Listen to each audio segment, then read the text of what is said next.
बिस्मिल्लाहिर्रहमानिर्रहीम। अस्सलाम वालेकुम नाज़रीन। वज़ीर बल्दियात व इत्तलात सैयद नासर हुसैन शाह की ज़ेर सदारत कराची में तरक्याती कामों के हवाले से एक खसूसी इजलास हुआ।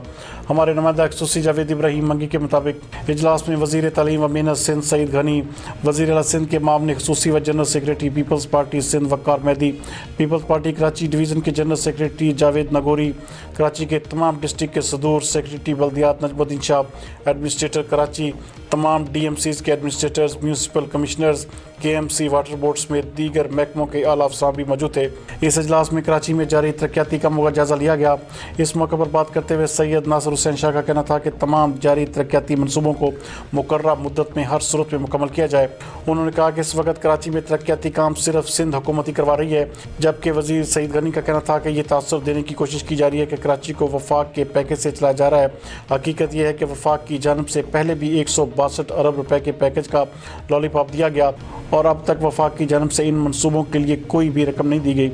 जबकि डिस्ट्रिक्ट सदूर PPP का कहना था कि वाटर बोर्ड की कारकर्दगी पर सब गुस्सा में हैं, वाटर बोर्ड के अफसरान ताउन तक नहीं करते, जबकि DC सेंट्रल ने गारबेज के हवाले से बहुत बेहतर काम किया है।